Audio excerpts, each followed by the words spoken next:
and that means only one thing. It's time for steam games. Yesterday we had a great exhibition and 4 rounds of the Great Gate Race that has become highly popular just in a 24-hour period of time. Yesterday we could only scare up 2 engines to participate in this Great Gate Race, and today I think we've got 6. So get ready for some entertainment, ladies and gentlemen. We hope you have enjoyed the show so far with the threshing and sawmill and the flea market and the powerhouse. We have endeavored to put on a good show for you for kids ages 9 to 90. So what we're about to do here, if we can get everybody to clear the roadway and clear the ends of the road here behind the steam engines, we're going to have the Great Gate Race. So back in the day, 100 years ago, or 120, 110 years ago, the steam engineers, they were a blood in your eye kind of competitor. They were always seeing who could be the first threshing outfit to finish the threshing set. The threshing usually took about 30 to 45 days in the fall of every year. And so along the way, these threshermen had a nice competition with each other, and they would do a belting contest to see who could belt up to the threshing machine the quickest. And that was always a entertaining event. We used to do that here too. We're kind of in a tight spot here on the main roadway, so we've invented some other games to entertain you and give the engineers a chance to compete against each other head to head. In the spirit of friendly competition. Friendly. Key word is friendly. So today, the first event here is going to be the Great Gate Race. We have an engine lined up on the opposite lane on both ends of the race course here, if you will. The objective of the game, they're going to start here where you see the rebar posts, and I'm going to need some of my favorite referees to come and help. We got Elliot, where's Bella, Jade.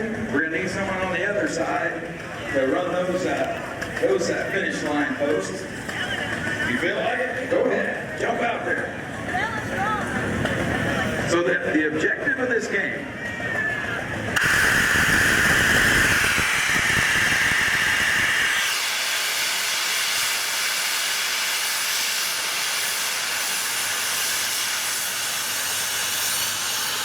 that's just one of the many safety features on our steam traction engines here at Pawnee to take care of the safety of our engines. That's called a pop valve, and it releases excess steam that's built up inside of oil. So you'll hear that from time to time. But what we're going to do, at my command, when we give them the go command, the engines are going to take off in opposite directions here.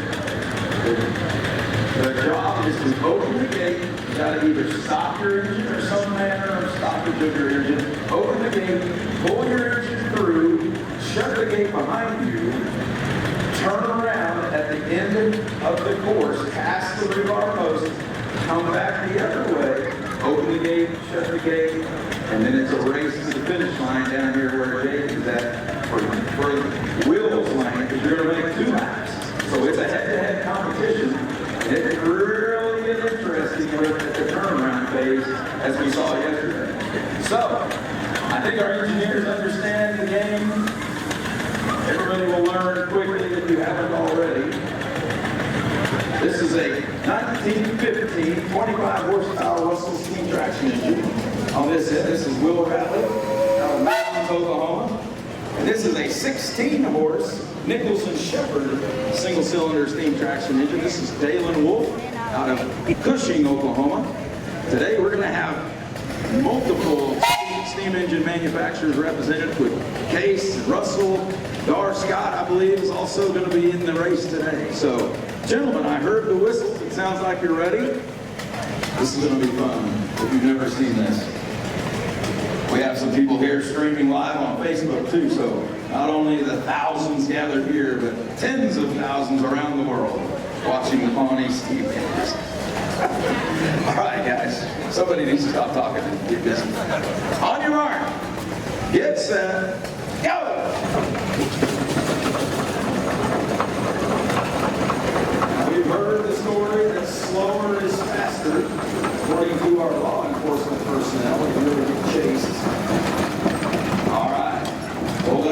first gate. Ooh, look at this. We got some speed on the gates. All right, they're back on board. Open the throttle. Oh, they look to the wrong quarter, head the wrong direction. But we got it back in order. Looks like Mr. Radcliffe has a slight lead. Those gates are exactly 10 foot wide. The big Russell steam engine is 9 foot wide. So there's just a little bit of clearance. So you got to be a good engineer. Well, this guy has had some experience since yesterday. All right, you got to get your engine on the right quarter so it will start. All right, now we're going to go down and turn around and do this course again.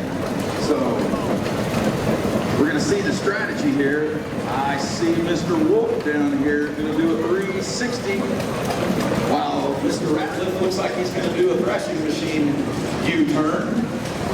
Turn the wheel, get a little free turn set up, get her in reverse. You folks there at the ice cream stand, you're prepared to evacuate? I think you're all right. All right, now he's returning the steering wheel to the northbound leg. Looks like Mr. Wolf has a little advantage here. That is just some of the difference between an engine that weighs 27,000 pounds and an engine that weighs 20,000 pounds.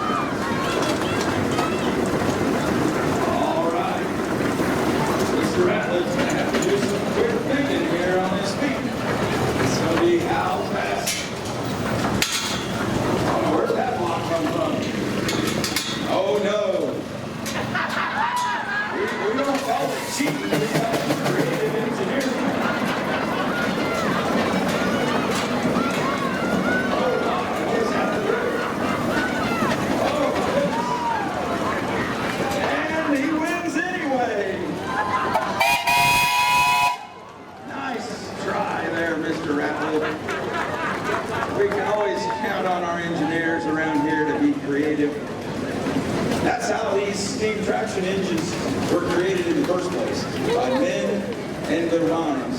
Because in the 1880s and 1890s, steam left the rails and came to the American farm.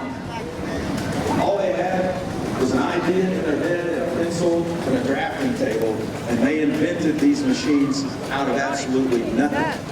And so we became a nation that where formerly we were subsistence farmers with a couple of teams of horses that were able to maybe plow 10 to 15 acres per family.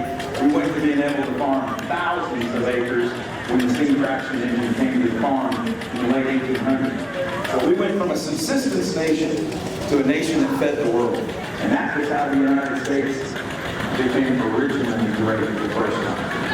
We were able to feed the world, and so we were able to influence the world, and we took care of the world in that fashion. You got it. So, all right, ladies and gentlemen, we are going to witness here the Battle of the Cousins.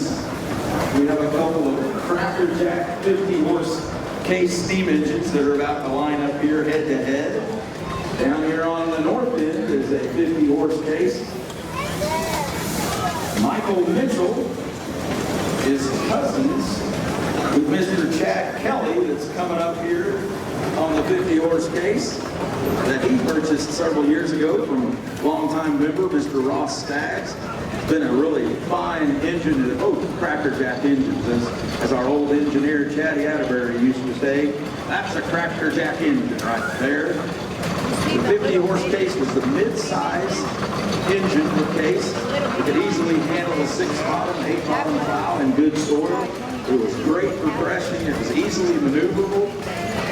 And it really, the case line of traction engines in 1905 to 1920 changed the world. They sold more steam engines in that 15 to 20 year period of time than most of all the other steam traction engine companies combined.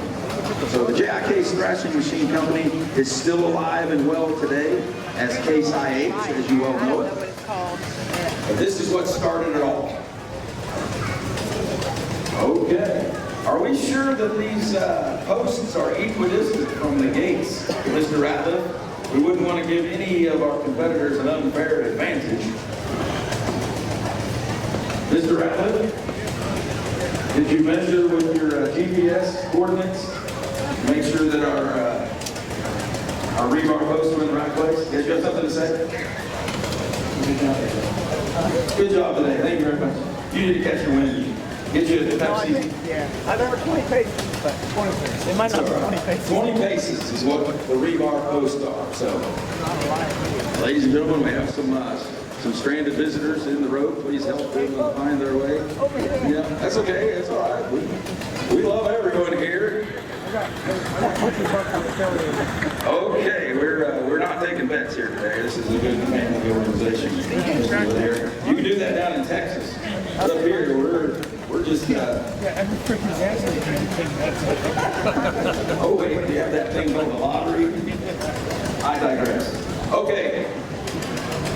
That's Chad Kelly down there on our 50 horse case. His cousin, Mike Mitchell's down here.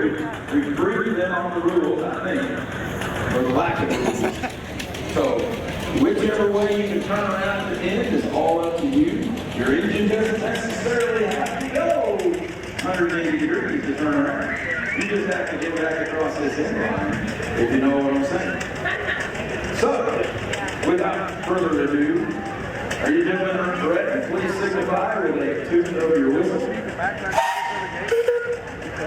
All right, the Kelly cousins are about to get after it. I don't think they've had any good competition in the last several years, so this will up the ante. On your mark. Yes. I've been waiting for somebody to figure it out.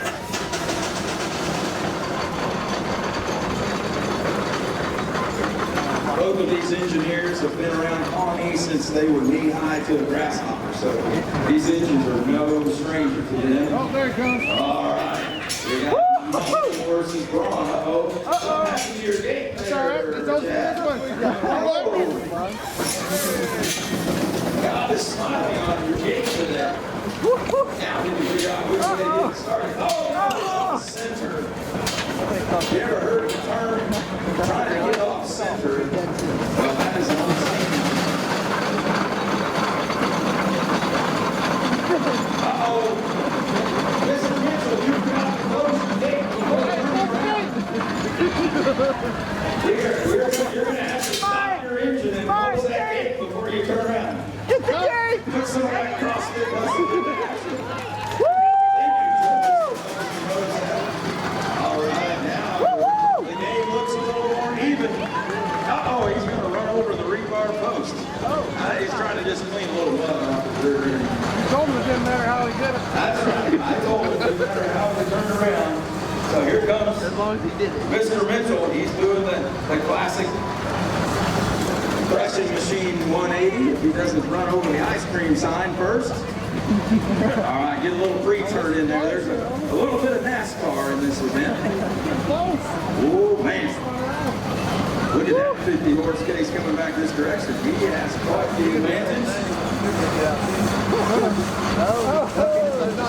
Those steering wheels are turned 27 times, lock to lock, with the tire. And so it's nothing but a chain on one gear that you see there under the area of that wood. All right, Mike, get that wheel turned, buddy. We don't want anybody to have a myocardial infarction. That would be a heart attack. He's going to catch his breath here. It is harder. I think it's hard to turn around. I think Mr. Mitchell has him on age. He might not have him on treachery and youthfulness. But look at this. This is how you do it. Slow and steady wins the prize. Right, Mr. Billy? That's right. He is going to finish. He's got to finish. Don't cheer for him yet. We need to be cheering for Mike back here to be able to catch his breath and finish. Oh, he wants a rematch. Okay, well. Yeah, he wants this in now. All right, finish crossing the line there, Mr. Kelly, so we can cheer for your victory here. Do we need to go? All right, let's give them a big hand. Both of these engineers are fine engineers, and they make this look easy. But trust me, when you're up on that engine, there's 1,000 people with all eyes on you. It's a total different story. It's kind of like trying to line up for the threshing machine up on the hill in the morning and in a 6-inch mud pile. But the old mighty Russell did just fine this morning and yesterday. This afternoon we're going to thresh with our feature engine, the 18-horse Greyhound that's over on the sawmill, I believe, right now. So at 2 o'clock, when we finish up our games here, we will be headed up the hill for the afternoon threshing. So, who is next? Are we going to have our winners run against each other?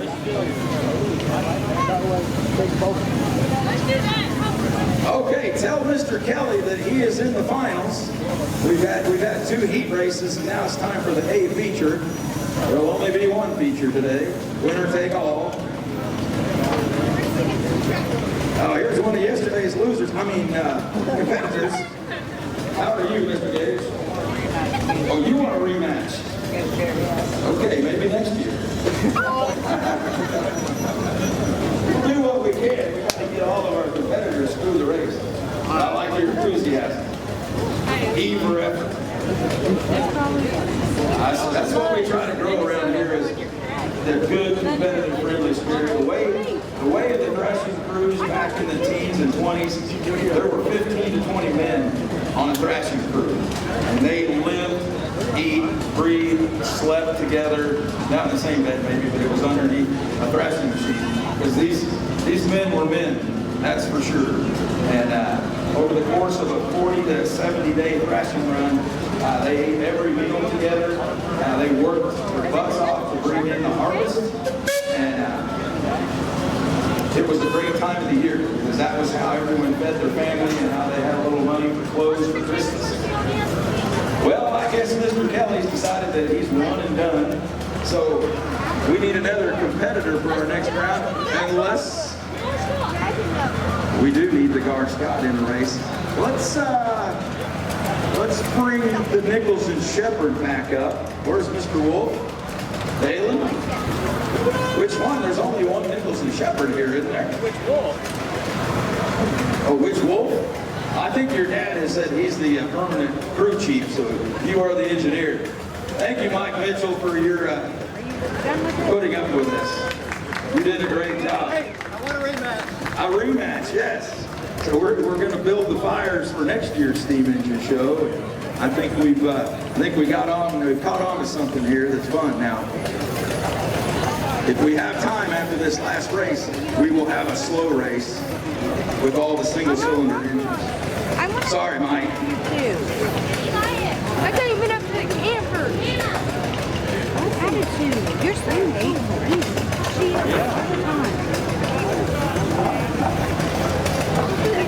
Okay. Nicholson Shepherd's going to come up. Mike, which lane do you want? You're the victor from yesterday. You want this lane?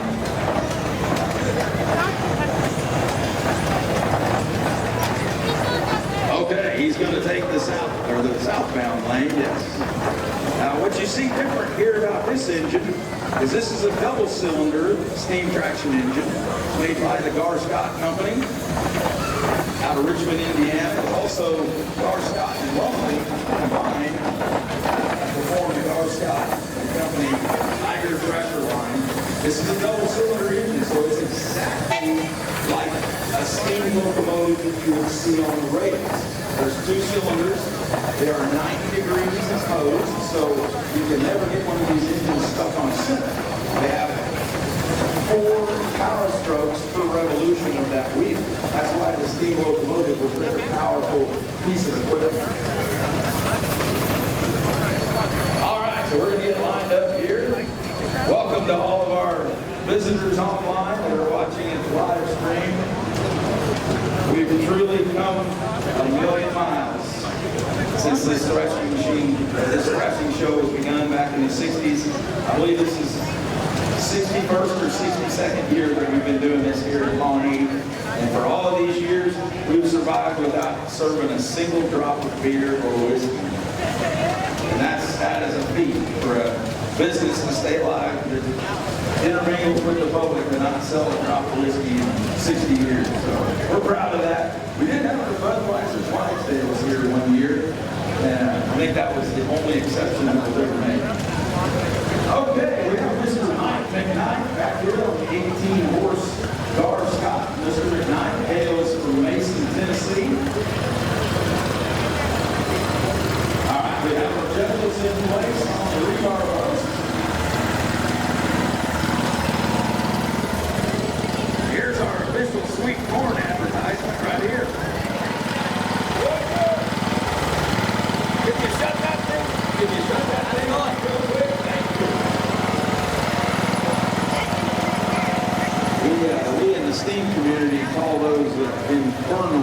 combustion engines, with no offense to all of our gas tractor guys.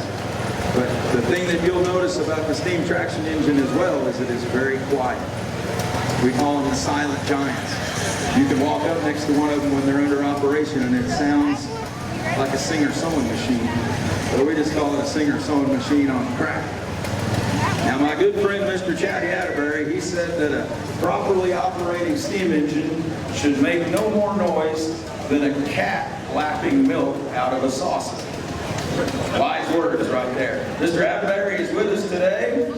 He is 92 years young. If you'll stand up over here, Mr. Atterbury, we'd like to show him honor. He is one of the founding members of our show way back in the 70s when he was hauling grain from Tonka City and Blackwell down to Houston, Texas. He came across a gentleman by the name of Kenneth Kelly that had a steam engine fired up behind his barn, and Chatty stopped in there and they had a discussion, and that led to a discussion with state legislators and the governor and their state representatives, and then the Pawnee show was moved to here at this showgrounds in the 1970s, and it's been here ever since. So we want to show honor to Mr. Atterbury for all the contributions he's made.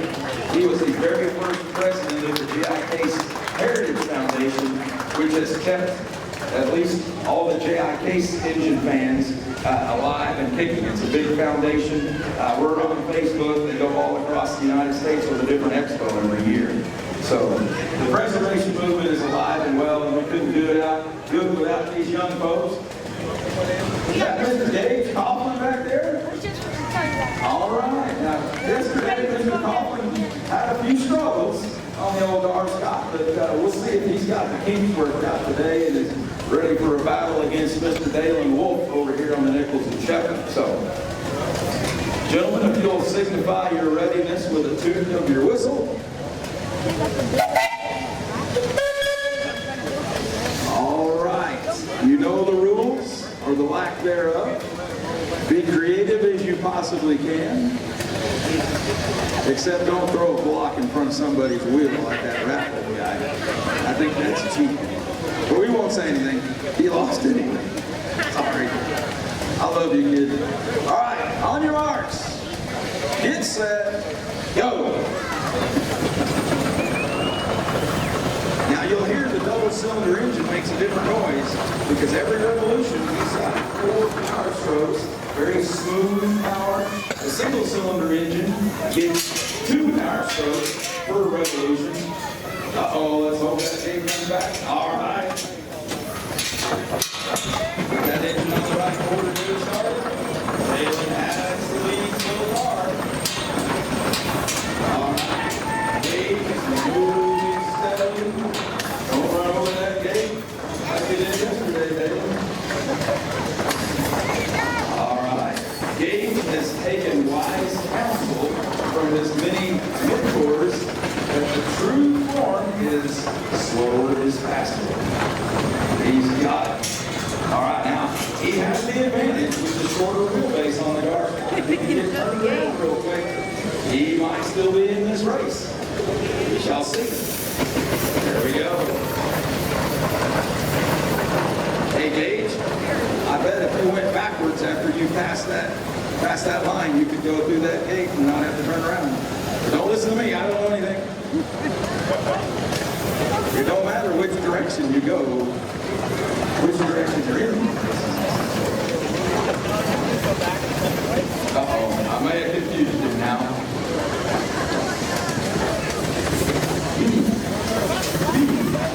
Which lane are you going down there, Gage? Oh, I think you lost your axe. Now don't lose your horse, just your axe. Okay. Look at Mr.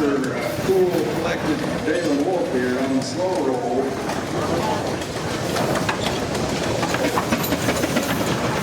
Okay. The best way to go is a block. All right, there you go. There you go, Gage. You get the idea now. Thank you, Mr. Ratliff, for the assistance there. All right, he's still got to close that gate. Gage, I bet if you were tackling right about now, he couldn't get up. This is called blood in your eye competition. Oh, I threw him a curveball. Gage must be thinking about his upcoming wedding. He got engaged last year during the season show. So a wonderful young lady who also likes steam engines. And they're going to get married this fall. Great job, Dale and Wolf. All right, real quick, guys, if we can get the single-cylinder engines over here, I believe the 65 is going to come over for slow races. And we're going to start down here at the north end. Open up, one side for slow races. Well, we are, it's 1:15. Would you rather do the block touch? The double block touch, head to head? Or you want to do slow races? Oh, you pick. Well, do slow race. All right, we're going to do the block touch. We're going to do the block touch. So we need to move the gates out of the way real quick. And are we going to use 2 posts? Yes, we will. We'll use 2 posts. I think we can leave the gates right there, guys. The gates will be fine. They're going to be pulling away. They're going to be pulling away from there. Now, so this will be a head-to-head race. So one of the other things that you notice is that our competitors are having a little difficulty getting their engines turned around in the correct direction. So now, they're both going to be facing these 2 blocks. So, Dalen, if you'll pull your engine up to the block, we're going to do the block touch. We shifted gears midstream. So go ahead and pull on up, Dalen. Where's the, okay, Mr. Ratliff is going to go head to head against the Nicholson Shepherd. So, the goal of this competition, we're going to start with their engines pointing and basically touching these big timbers here in the road. At my command, they are going to reverse away from these blocks, turn their engine around, and then back up to the block and touch it with their drawbar without knocking it over. And normally we do this as a time event. It looks like Mr. Wolf here has we set up to be ready for this. We got a little free turn already set up in his mix. Is that legal? Is that legal, Elliot? Okay, he's touching. All right, well, our judges panel has said that as long as he's touching the block when he takes off, it doesn't matter where he's at. As long as he turns around and touches the block with his drawbar, that's when the time stops, when the victory happens. Now, if you knock the block over when you're back in, it's an automatic disqualification. So, Will, it looks like you got your work cut out for you today with that mighty 25-horse Russell versus the 16-horse Nicholson Shepherd out of Battle Creek, Michigan. All right, now, did we check the balance of both of those blocks? Are they square on the ends? We don't want anybody to have an extra advantage when they touch the block. That the Rules Committee has ruled that you can sit wherever you want, as long as you're touching the block. So, it all requires just a little creativity. Make sure that that block on the bottom there, Mr. Jacob, has no dirt on it. It looks pretty lean. Clean that bottom of that off there if you can, so it stands straight up. Like I said, we want to give any unfair advantage to the enemy, I mean your friend. Okay, let's turn it the other way. Turn it lengthwise. There you go. All right, I think we'll have a little more stability that way. All right, let's get Mr. Wolf's block turned lengthwise as well.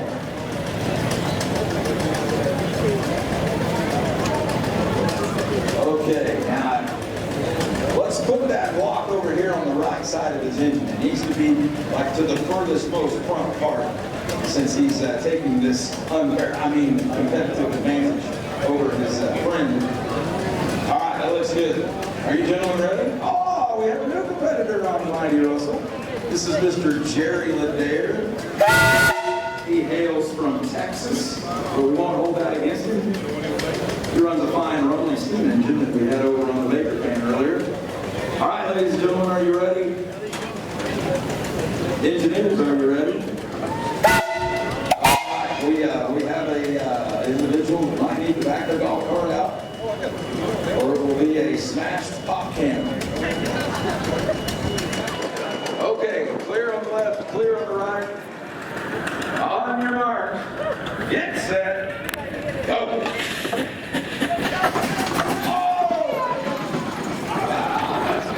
Preparing your engine, not having it in the correct order to start with. I guess he thinks we're going to go ahead and let him finish the race, even though he's disqualified. He didn't knock his over. Okay, you got to touch it without knocking it over. Oh, wow, no cheating. We're going to have to provide some counseling for this young man. All right, let's see if Mr. LePere can keep from knocking it over. He's got quite the large drawbar there to begin with the step. Don't you do anything there, Mr. Wolf. Fair and square. The Russell with this nice, slow, easy. Oh, that's nice.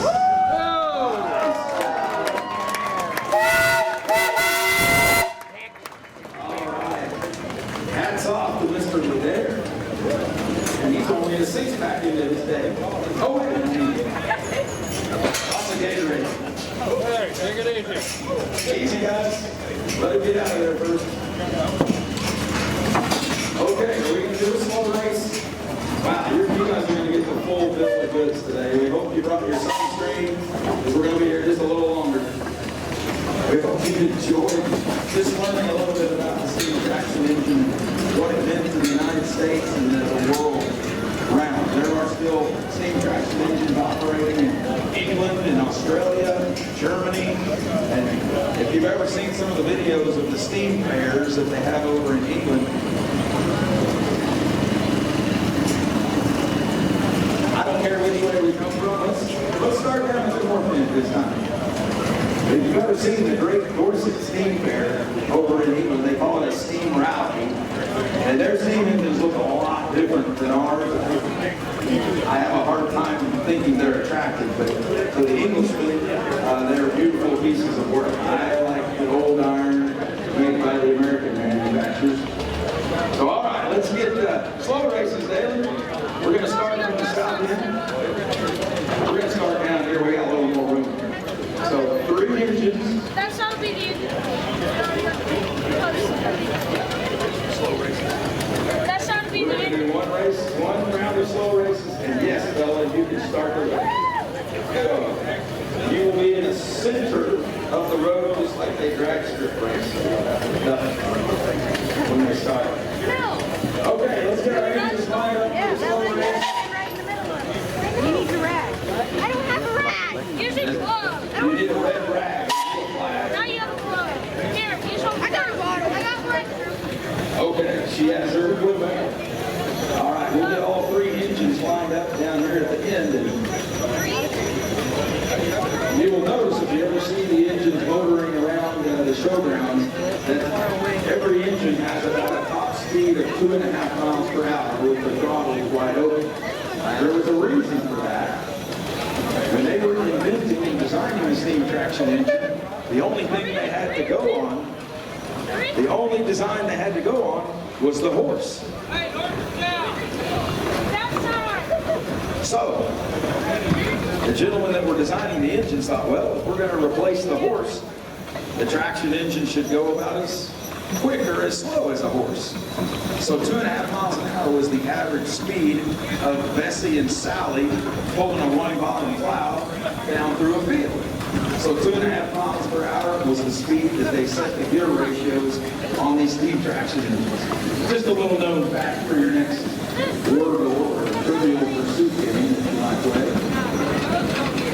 No, I don't play Wordle. I don't ask you to either. Well, I don't know if we have room for 4 engines along here. I think 3 will be a good test. Hey, we should design 2 up. 2 and 2. Yeah, 2 and 2.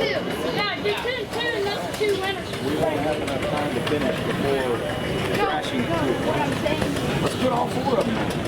Yeah, two on that side, 2 on that side. Okay, we're gonna put 4 engines across here, so we need to move these gates a little further apart. Can we do it, Will? Can we put 4 engines across here? I think we can. We'll have to move the mule here probably, and move our rebar posts. We want everybody to be able to participate. You guys are gonna like this. So back to the 2.5 miles per hour story. If you want to race one of these engines, everybody's going to finish with a tie because of that gear ratio creating that 2.5 miles per hour top speed. So what we thought we would do, what the engineers all decided, they would see how slow they could run one of these engines. There's a lot of momentum, but there's also a lot of weight in a steam engine. So the goal here is to not finish first, but to finish last. This is going to be our 1 round of exhibition slow races, and then we're going to head up the hill for some traffic. Stay there in place until everyone's like ahead of you and just put it in the gear.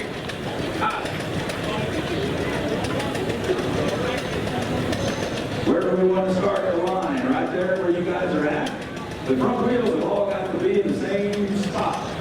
And I think we can put 4 engines across here. We've done it before. Oh yeah. We did. Dalen over there to line up. Basically, we're only going to race about 40 feet. And that's all we need to find out. So, Mike, if you'll slide your engine over just a little more to the west, we'll bring in the other Mr. Mitchell on the 50 horse case. Go ahead and back up there, Jerry. You guys will back to Russell up. We're going to line them up right where the 65 is at. We like that starting spot. And then we're going to slide the 50 horse case in there between them. I think I'm going to get rid of this time.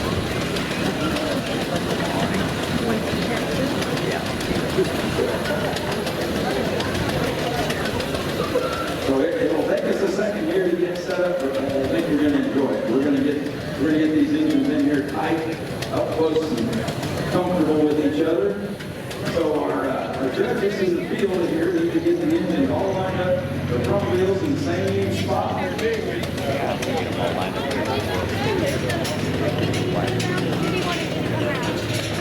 Go ahead and pull them up.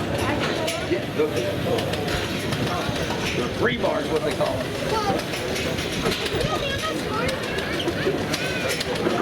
Okay, looking good. This always requires a team effort, and with all of our young people that we've got coming up in the hobby, we get things done. It's a great thing to have our young people involved, and we couldn't do it without them. We wouldn't have a future show without them. So we all started somewhere, and helping out with steam games is a great place for these young men and women to learn the skills and learn to be good engineers. This race will test every ounce of skill that the engineer has, because we will have to have one hand on the throttle I thought he was playing the to be able to keep that throttle open just enough to keep the engine rolling over. And if that engine stops, if that flywheel stops, he is disqualified and the race is over for him. Wow. So, the engine to keep their, there's a good the engineer to keep their engine rolling over the longest and finish down here somewhere. I don't think all 4 engines are gonna make it to the end. I just tell you that right now. And everybody needs to get their engines set on the correct quadrant so they can all start at the same time. Maybe these are single-cylinder engines. Depending on where that crank pin on the connecting rod on the crank disc here on the right side of all these engines, depending on which corner that engine stops in, is which direction the engine can then start. You got them all lined up?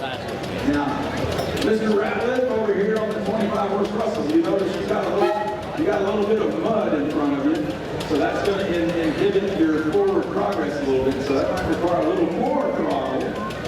Or would you like us to handicap you by a few feet?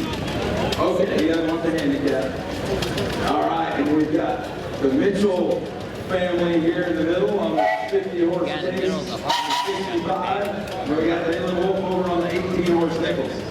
You guys are in for a treat. Now, Bella, you're going to be one to draw. You guys keep your eyes on Bella, because she's going to drop the flag for this drag race. Can y'all see Bella? All right.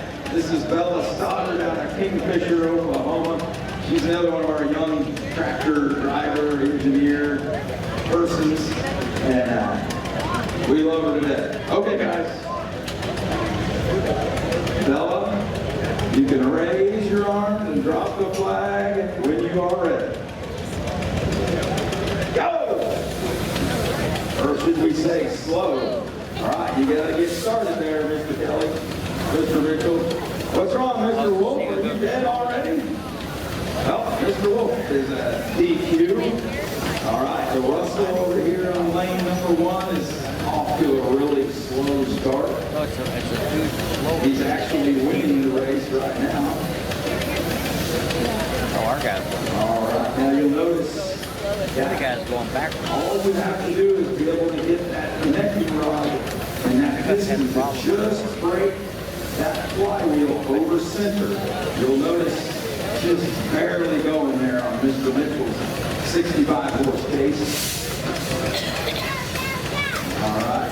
You'll notice that I have the hand on the throttle, keep just enough steam going through. Now, what we're not watching over here is this Russell. It's got a long 13-inch stroke. Oh! Michael Mitchell is out. We have 2 more competitors remaining. But the 50 horse case was a 10 by 10. It's a 10-inch 4 by 10-inch stroke. The 25 horse Russell is a 7-inch 4 or 9-inch 4 by 13-inch stroke. So he's got a lot of momentum every time that piston moves. All right, Mr. Mitchell, you're going to have to slow her down.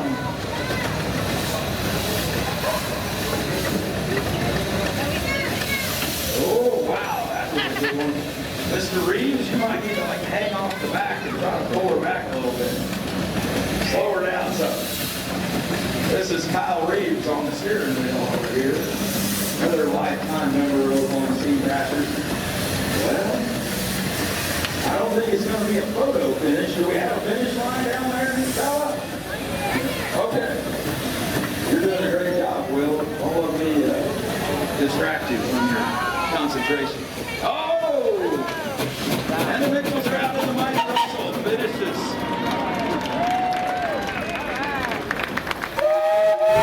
And the entire Ratliff family goes wild.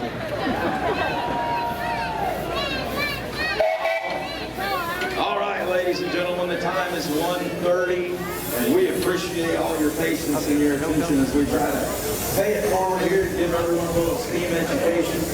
Thanks to all of our fans out there on the live stream and Facebook around the world. We just want to keep this steam preservation movement going for our future. All right, Mr. McKnight has something to say. Good job, Will. Good job, Will.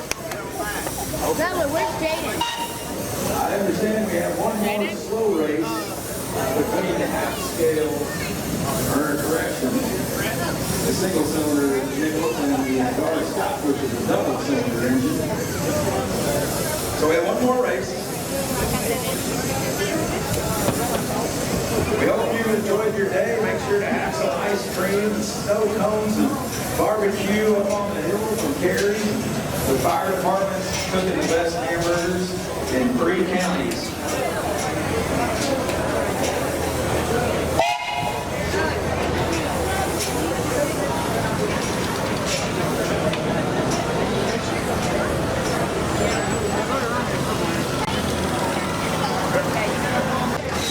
Let's get them up here close and personal, and then we'll race them.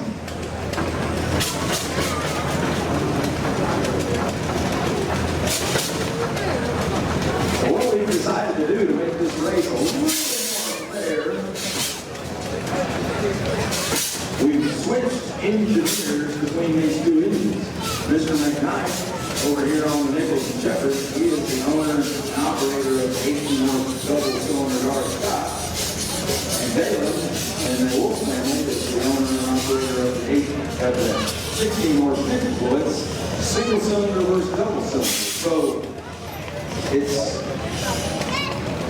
we go back to what we were discussing about the 4 power strokes per revolution of that flywheel on the double-cylinder engine. Well, that makes the power even smoother than a single-cylinder, because a single-cylinder is not able to have enough momentum to get that crankshaft over rear dead center and front dead center. So without any more ado, the gobbledygook language of technical specs of steam engines, Bella is going to get them started. Are you gentlemen ready? All right. Keep your eyes on Miss Stoddard, and she will start the race. And they're off. She's a horrible macro. Good job, Bella. Okay, so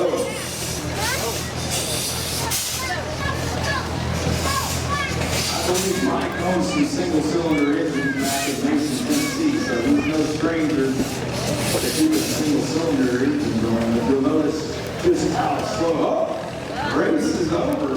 Can we call that a false start? Yes. We just stop them right there and start the race on that spot. Fair enough. All right, let's get them lined up there, Elliot.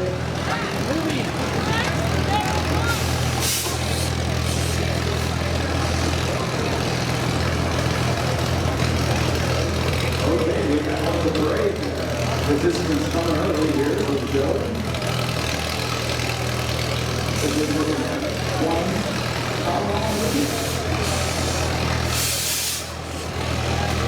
Okay, we got it lined up once again. Bella, we need something a little more dramatic about your race start. We need your hand high in the air, wave that flag, and then I need to show us some YouTube videos. I know you watch.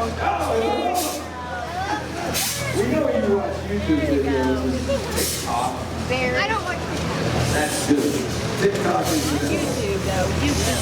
What's that movie? Wow, they was just very rolling over there. Show the drag. It's races neck and neck. Watch their hands on the throttle very closely. Some of these engines are getting known to do a little bit of a course to take a little more distance to bleed off some of the space that they need. I'm doing it. I'm like, I don't know. Yes! I have your phone. I'm taking The car stop runs like a well-oiled sewing machine today, but I think the Nicholson Shepherd is gaining on it. That flywheel itself weighs about 1,200 pounds. So every revolution is a lot of cast iron moving. Wow, that is a couple of crackerjack engineers, as Chatty would say. And Dalen is the winner on the car, Scott. It's hard to beat a double cylinder in the slow races. You guys notice the difference? And obviously, we also want to invite you to come and ask any of these engineers any question that you might have about the history of the engine that they're on. We take pride in knowing where these engines came from and the gentleman that ran them back in the day when steam was king. And as Chatty Atterbury says, when steam was king, pace was too. Ladies and gentlemen, thank you for your attention and your patience and for joining us here on this beautiful Saturday. God bless you. God bless the United States of America.